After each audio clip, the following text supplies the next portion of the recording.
ओ 12 श्लोकः वर्तते।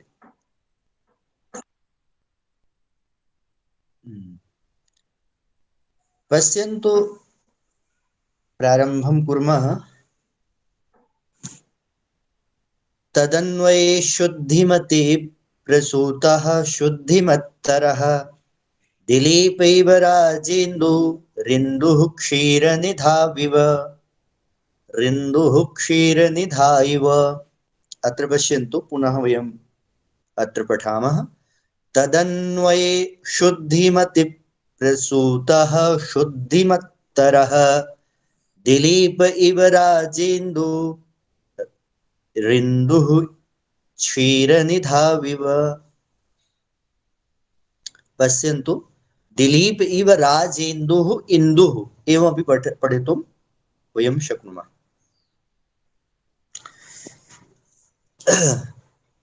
अद्य पश्यन्तु, कानि सन्ति सन्धियुक्तपदानि। तत्र पूर्वम् अस्माभिः तानि पदानि चेतव्यानि। पूर्वं तावत् अहम् एवं वक्तुमिच्छामि, एतस्मिन् श्लोके मनोः पश्चात् तस्मिन् वंशे कः राजः अभूत् इति विषये कालिदासः अत्र कथयति। अत्र दिलीपः कश्चन विशिष्टः चक्रवर्ती सम्राट् तस्मिन् वंशे समुत्पन्नः। सः कथं भूतः आसीत्, तस्य के गुणाः सन्ति, अस्मात् श्लोकात् एव सर्वं विवरणयिष्यति कालिदासः।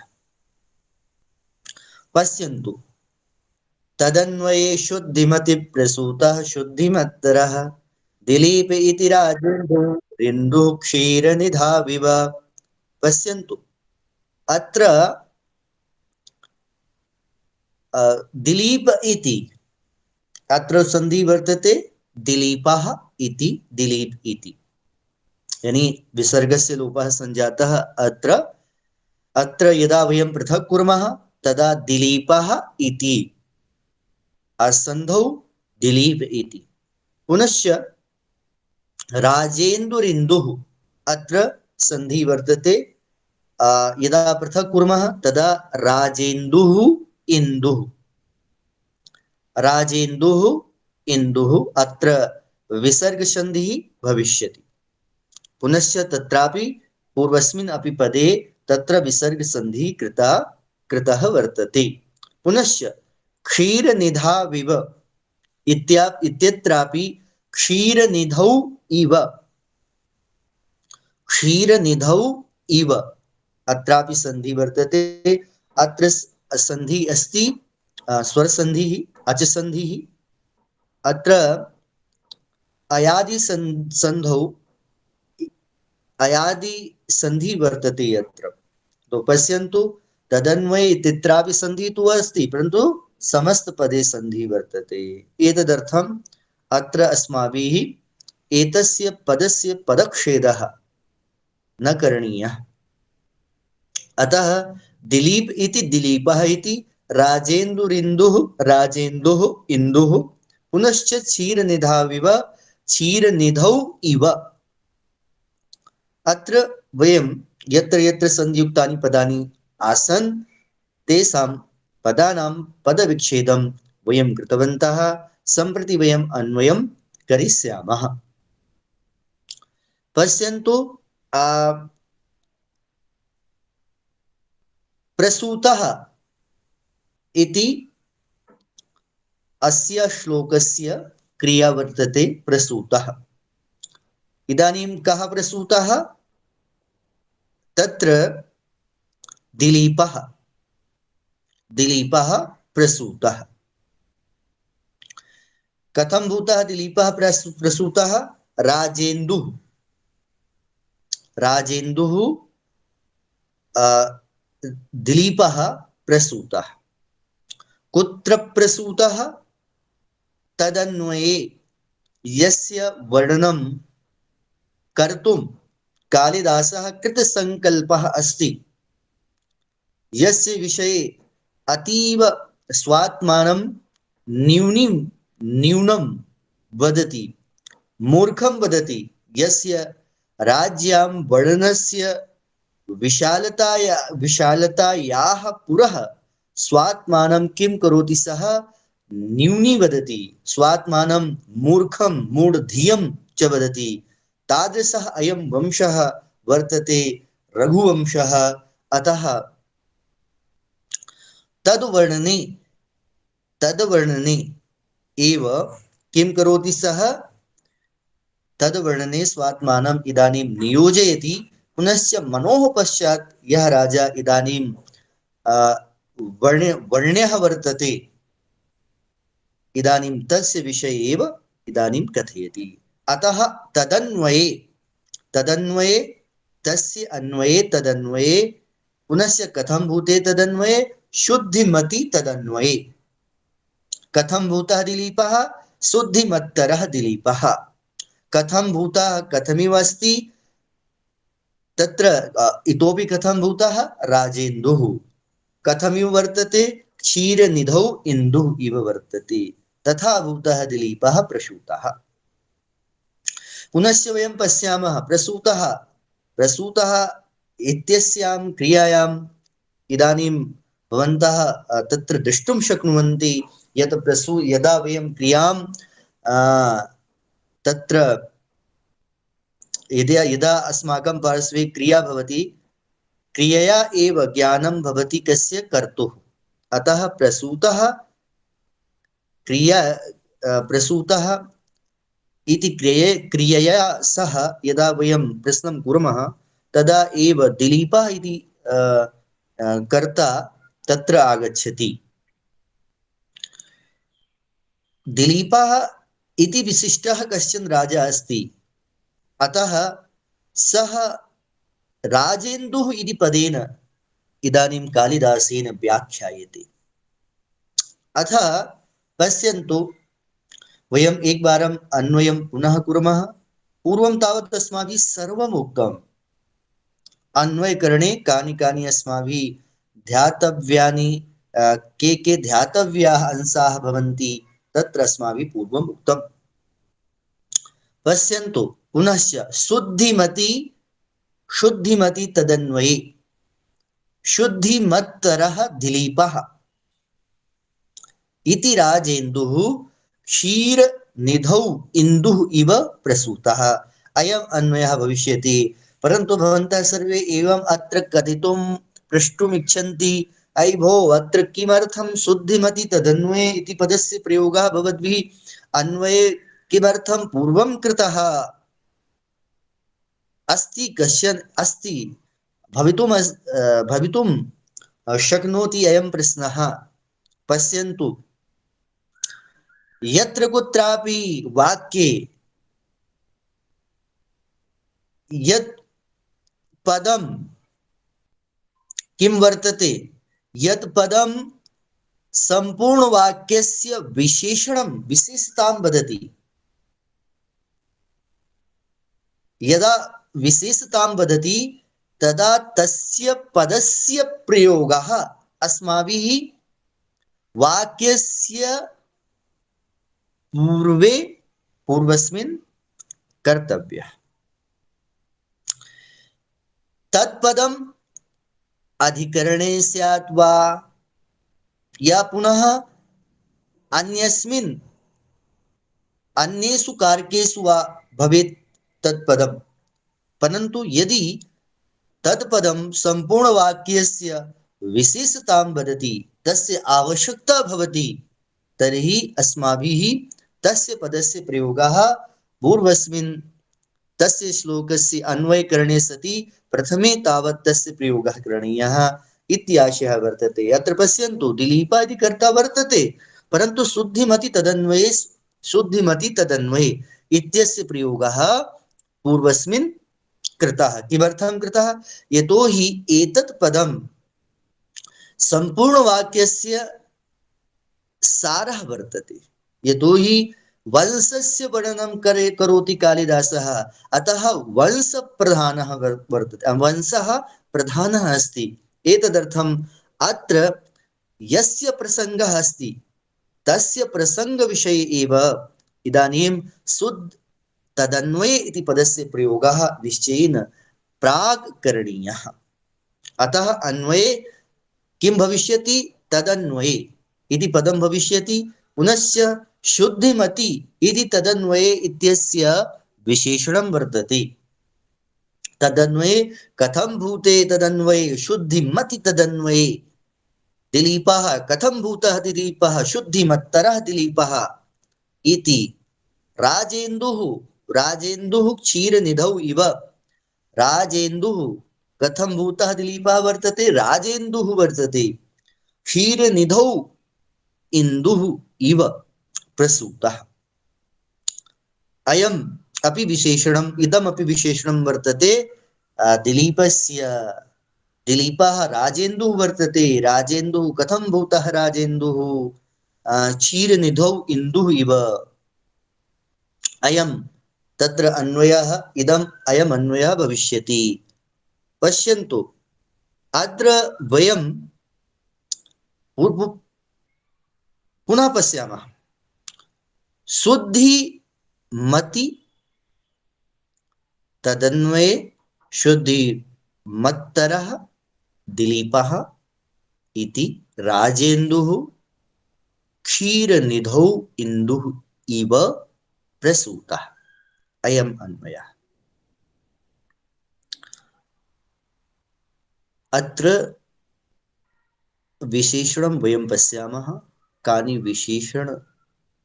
विशेषणपदानि?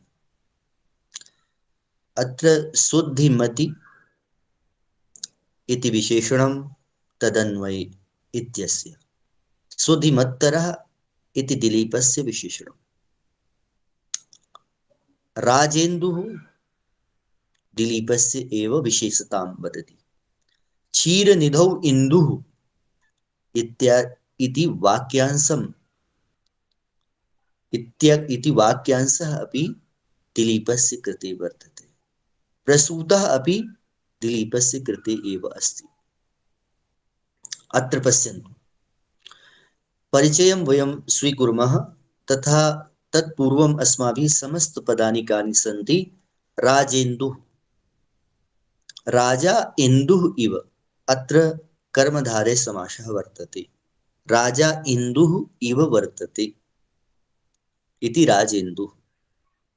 राजा इन्दुः इव इति राजेन्दुः। पुनश्च क्षीरनिधौ इव। क्षीरनिधौ क्षीरस्य निधिः क्षीरनिधिः तस्मिन् क्षीरनिधौ अत्र षष्ठी तत्पुरुष समासः वर्तते। क्षीरस्य निधिः क्षीरनिधिः तस्मिन् क्षीरनिधौ। अत्र पश्यन्तु समस्त पदानि अस्माभिः अत्र दृष्टानि। पुनश्च अत्र समागतानां पदानां वयं परिचयं स्वीकुर्मः। शुद्धिमति। शुद्धिमति इत्यस्य प्रातिपदिकं किं? शुद्धिमत्। शुद्धिमति इत्यस्य प्रातिपदिकं वर्तते शुद्धिमत्। रूपं कथं चलति? हनुमत्। यथा हनुमतः रूपाणि चलन्ति। हनुमान् हनुमन्तो हनुमन्तः हनुमन्तं हनुमन्तौ हनुमतः हनुमता हनुमद्भ्यां हनुमद्भिः तथा एव शुद्धिमान् शुद्धिमन्तौ शुद्धिमन्तः शुद्धिमन्तं शुद्धिमन्तौ शुद्धिमतः शुद्धिमता शुद्धिमद्भ्यां शुद्धिमद्भिः शुद्धिमते शुद्धिमद्भ्यां शुद्धिमद्भ्यः शुद्धिमतः शुद्धिमद्भ्यां शुद्धिमद्भ्यः शुद्धिमतः शुद्धिमतोः शुद्धिमतां शुद्धिमति। तत्र सप्तमी भक्तौ एकवचने रूपं भवति शुद्धिमति। पुनस्तु समस्त पदं भो एकं पदम् अवशिष्टं भो तदन्वये। तदन्वये अपि इत्यत्रापि समासः वर्तते। षष्ठी तत्पुरुष समासः अस्ति। तस्य अन्वये तदन्वये। तस्य अन्वये तदन्वये इत्यत्रापि समासः वर्तते। तत्र तर्हि समस्त पदानि कानि कानि संजातानि? पश्यन्तु त्रीणि एव पदानि संजातानि न। राजेन्दुः क्षीरनिधौ और तदन्वये। तो तदन्वये इत्यत्रापि किं वर्तते? तदन्वयेऽपि समासः वर्तते। तस्य अन्वयः तदन्वयः तस्य अन्वयः तदन्वयः तस्मिन् तदन्वये। पूर्वं समास पुनश्च संधि। अत्र संधि अत्र तकारस्य स्थाने दकारादेशः, इदानीं जलांजस् झषि इति सूत्रेण। पश्यन्तु, हाँ, तो इदानीं वयं पदपरिचयं स्वीकुर्मः। अब समस्त पदानि कानि आसन् तद् विषये एकं पदम् अवशिष्टमासीत्, तदन्वये। अतः अहं तस्य विषये उक्तवान्। पुनश्च पश्यन्तु, शुद्धिमति। शुद्धिमति इत्यस्य प्रयोगं परिचयं वयं स्वीकुर्मः। तस्य परिचयः कः? तत्र तकारान्त हलन्तकारान्त पुल्लिङ्गे पुल्लिङ्ग शब्दः वर्तते अत्र। यतोहि अन्वयस्य विशेषणं वर्तते, अतः अन्वयपदस्य प्रयोगः कस्मिन् लिङ्गे अस्ति? पुल्लिङ्गे अस्ति। अतः अत्रापि शुद्धिमत् इत्यस्य प्रयोगः कस्मिन् लिङ्गे वर्तते? तत्र पुल्लिङ्गे एव अस्ति। अतः पश्यन्तु, तदन्वये इत्यत्रापि समानलिङ्ग समानवचन समानविभक्तिं विभक्ति समानता भवद्भिः समानतां भवद्भिः द्रष्टुं शक्यते।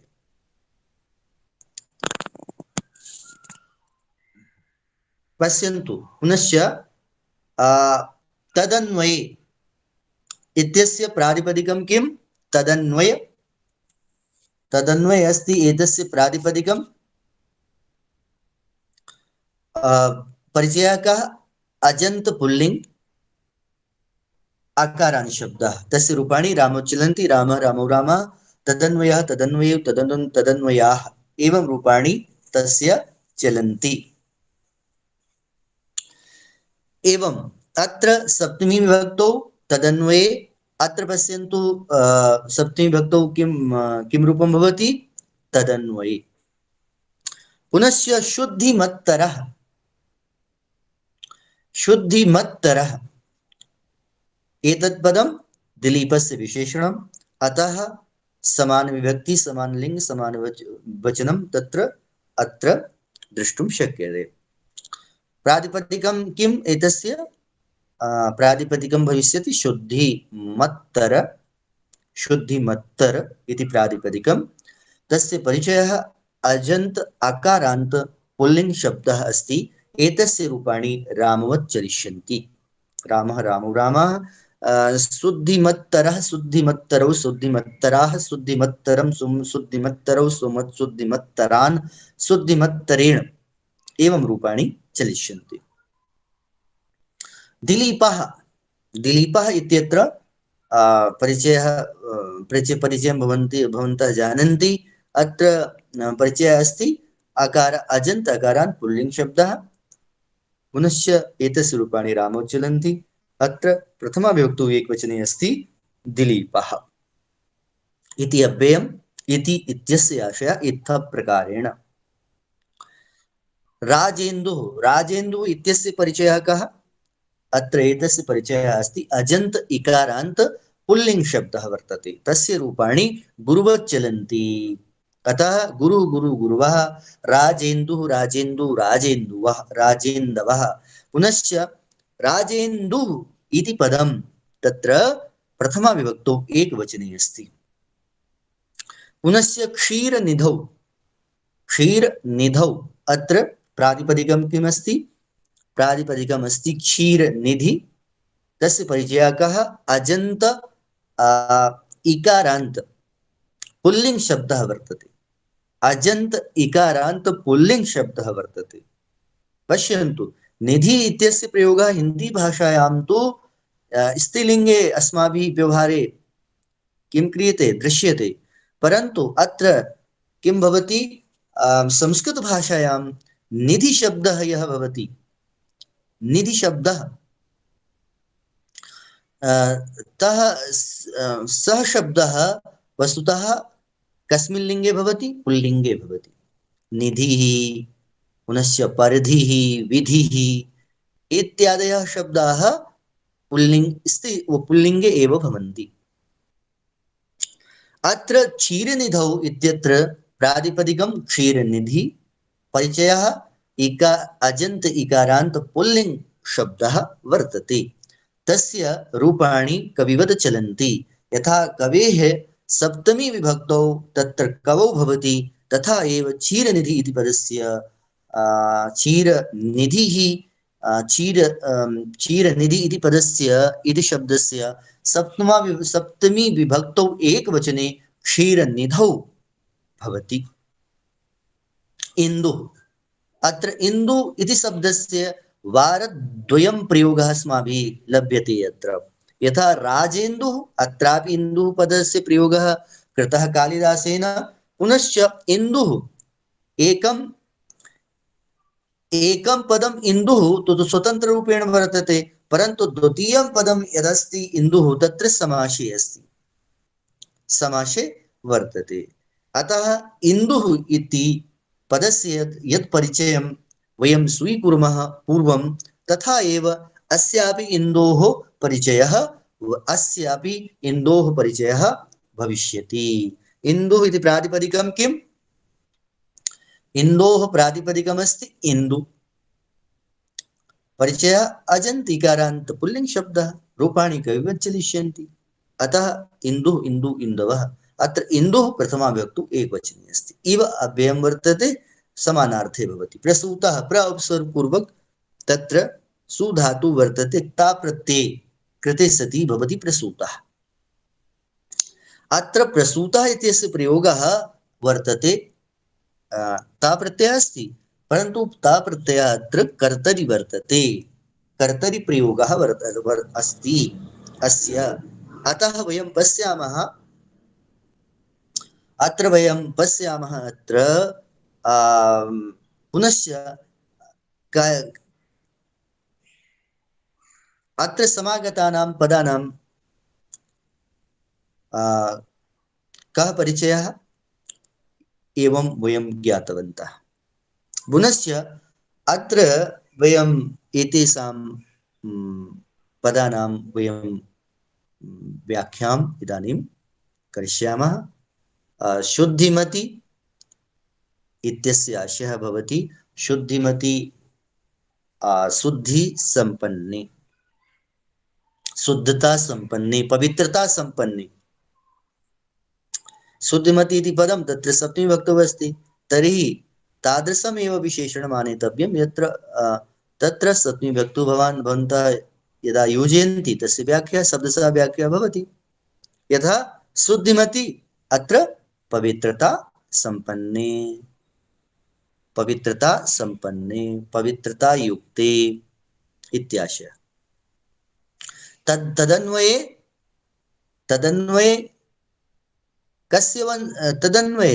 तस्य वंशे तस्य अन्वये यदा वयं पृथक् कुर्मः तस्य अन्वये भवति। तस्य कस्य? मनोः, यस्य पूर्वं किं, यस्य वर्णनं तत्र कालिदासेन कृतं, वैवस्वतो मनुर्नाम इति उक्तम्।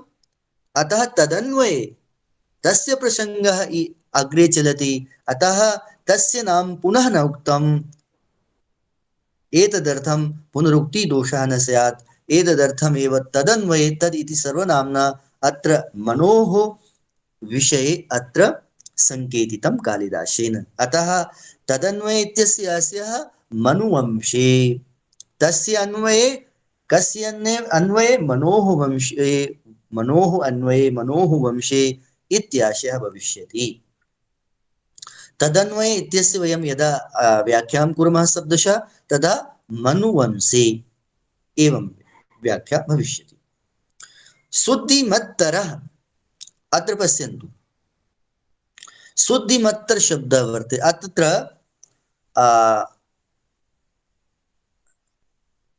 विशेषणस्य तिस्रः स्थितयः भवन्ति। प्रथमा स्थितिः भवति सामान्येन, यथा विशेषस्य सामान्य स्थितिं ज्ञापयितुम् एव तत्र भवति विशेषणस्य प्रथमस्थितिः। यदा वयं द्वयोः पुरुषयोः मध्ये तुलनां कुर्मः, उपमां तत्र तुलनां कुर्मः, तदा एव भवति विशेषणे तरप्रत्ययस्य प्रयोगः। यदा वयम् एकमेव पुरुषं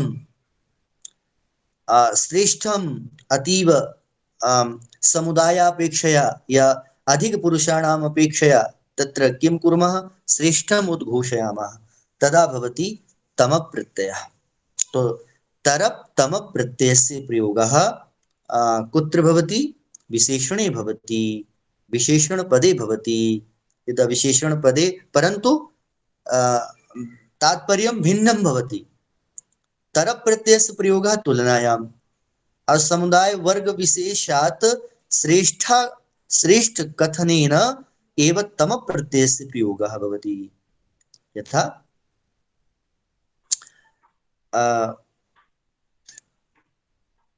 पश्यन्तु, अत्र शुद्धिमत्तरः, अत्र शुद्धिमत्तरः इत्यस्य प्रयोगं ध्यानेन इदानीं पश्यन्तु। मनोः वंशः, मनोः नाम पूर्वं कथितं, तो तस्मिन् काले तत्र मनोः प्रभावेण सः वंशः शुद्धिमान् संजातः। परन्तु तदग्रे यदा दिलीपः आगतः तदा एव किं संजातः, सः वंशः तस्मात् तस्य अपेक्षया इतोपि शुद्धिमान् संजातः। एवम् आशयः वर्तते यत्र शुद्धिमति तदन्वये शुद्धिमत्तरः, अत्र तर प्रत्ययः कृतः, तो तत्र मनोः अपेक्षया अतीव शुद्धिमान् आसीत्, एवम् आशयः वर्तते यत्र मनोः अपेक्षया। एतत् तर प्रत्ययस्य प्रयोगः कुत्र भवति, तुलनायाम्। अत्र मनोः अपेक्षया अतीव, मनोः अपेक्षया। अब इदानीं मनोः अपेक्षया इत्यस्य आशयं वयं स्वीकुर्मः, परन्तु अत्र वर्तते शुद्धिमति तदन्वये। शुद्धिमति तु कस्य विशेषणम् अस्ति, अन्वये इत्यस्य विशेषणं वर्तते। अतः और वैवस्वतो मनुर्नाम इति प्रथमः, अतः अत्र साक्षात् मनुना सह सम्बन्धः न प्रकटितः कालिदासेन शुद्धिमति इति पदस्य, अन्वयेन सह उक्तः। अन्वेन सह एतस्य शब्दस्य सम्बन्धः कालिदासेन अत्र उक्तः शुद्धिमति अन्वये तदन्वये, अर्थात् शुद्धिमान् तस्य शुद्धि युक्त तस्य अन्वये इतोपि शुद्धितरः, इतोपि तस्मिन् वंशे इतोपि शुद्धिमान् दिलीपः इत्याशयः वर्तते। तो शुद्धिमत्तरः यानी अत्र पवित्रतरः, यदा वयं पवित्रः पवित्रः पवित्रतरः पवित्रतमः न, पवित्रः पवित्रतरः पवित्रतमः एवं भवति तरप् तम प्रत्ययः। तरप् तम प्रत्ययो प्रयोगः।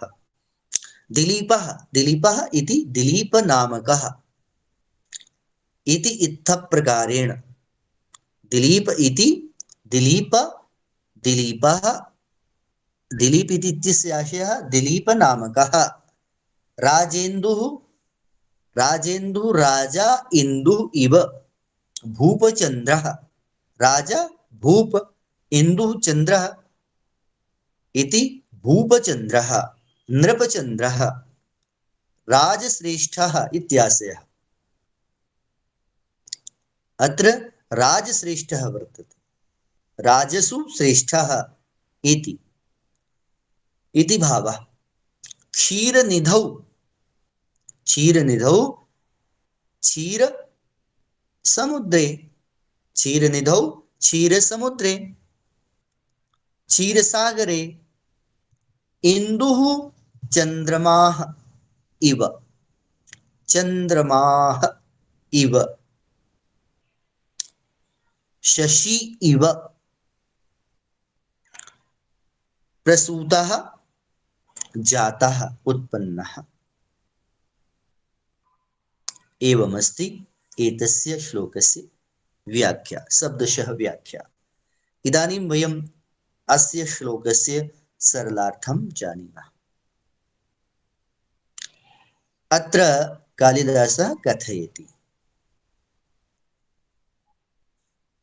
यत्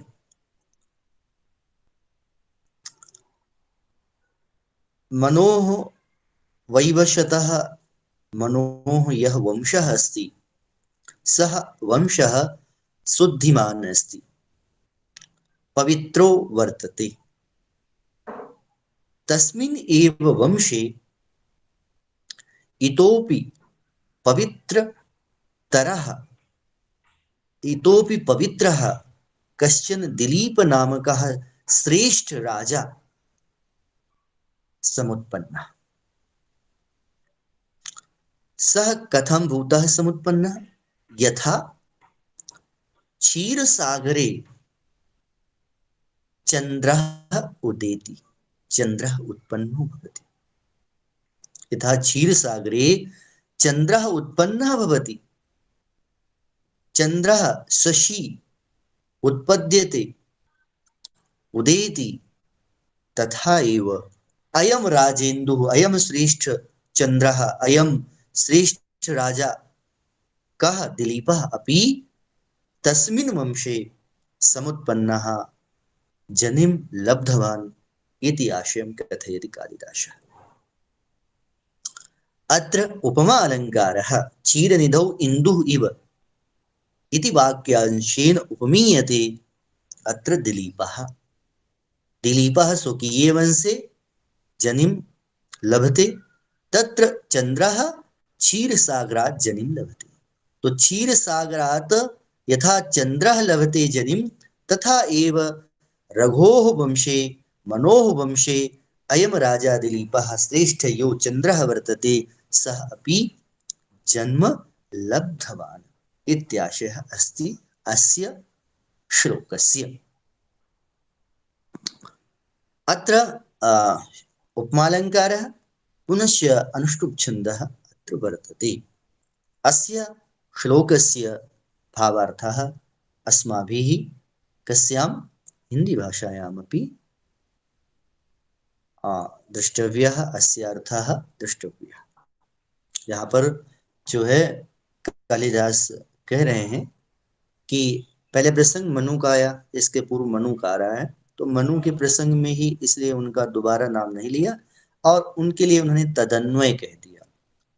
अब जब तदन्वय कह दिया तो तत् से उन्होंने मनु का आशय ले लिया है, क्योंकि आप जानते हैं कि जब एक बार किसी व्यक्ति का नाम आ जाता है और दूसरे व्यक्ति को हमें कहना होता है, तो फिर हम एक मर्यादा रखते हैं कि जिसको हम श्रेष्ठ बनाने जा रहे हैं, हम उसके सामने थोड़ा सा जिसको हमने कह दिया उसको बार बार न कह करके उसको हम सर्वनाम से कह देते हैं।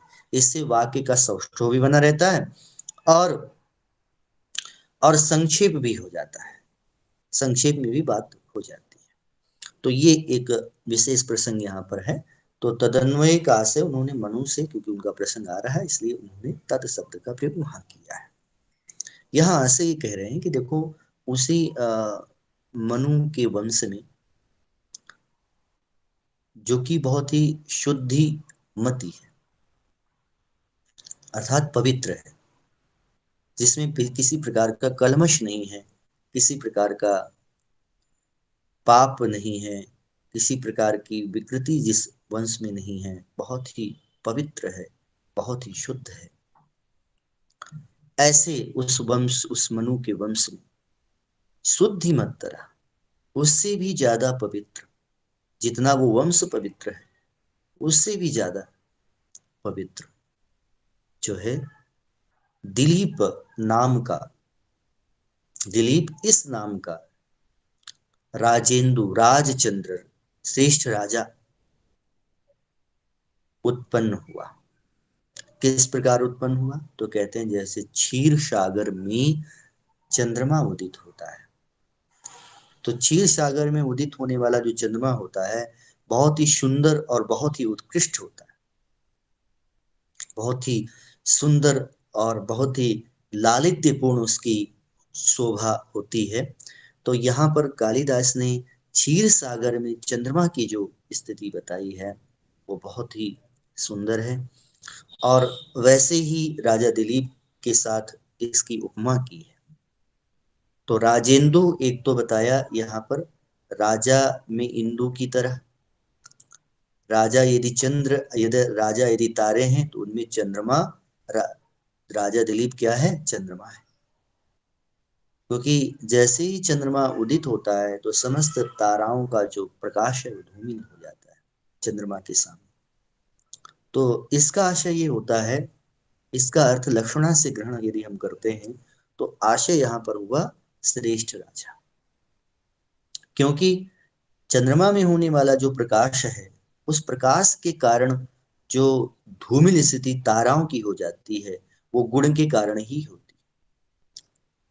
गुणापेक्षया यहाँ पर चंद्रमा ताराओं से अधिक प्रकाश देने वाला है, इसलिए वो श्रेष्ठ है। तो उसका आशय ही श्रेष्ठता से स्पष्ट होता है। इसलिए यहाँ पर राजेंदु जो अर्थ है उस राजेंदु अर्थ का यहाँ पर श्रेष्ठ राजा ये कहेंगे, श्रेष्ठ राजा कहेंगे, या राजाओं में चंद्र कहेंगे, राजचंद्र, भूपचंद्र ऐसा कह सकते हैं। लेकिन आशय उसका श्रेष्ठ राजा से है, जो मैंने कभी बताया कि दिलीप नाम का ये श्रेष्ठ राजा उत्पन्न हुआ है। दूसरा इंदु जो स्वतंत्र पद है वो इंदु शब्द का आशय चंद्रमा ही है। दूसरे में वो उसका जो हम विशिष्ट आशय ग्रहण करते हैं वो श्रेष्ठता से ग्रहण करते हैं। राजाओं में श्रेष्ठ, यह श्रेष्ठ राजा था जो कि क्षीर निधि में, जैसे क्षीर सागर में चंद्रमा उत्पन्न होता है वैसे ही ये जो है राजा दिलीप भी अपने वंश में, उस वंश में उत्पन्न हुए, जनी को प्राप्त हुए। तो इस प्रकार यह श्लोक हुआ। तो आप अब इसके बाद जो है हम अगला श्लोक प्रारंभ करेंगे। लेकिन आप लोगों से जो भी इस क्लास में हैं, जो जुड़े हुए हैं, वो इस श्लोक में यदि कोई प्रश्न हो तो आप पूछ सकते हैं।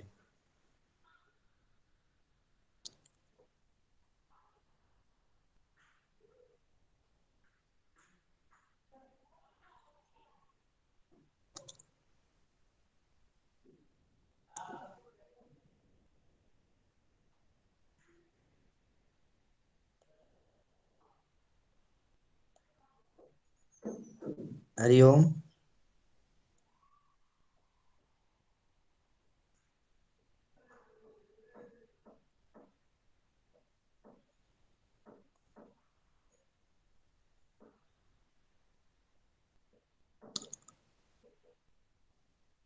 तो अब कक्षा को यहीं पर विराम देते हैं। सीमा पाठक जी कोऽपि प्रश्नः अस्ति?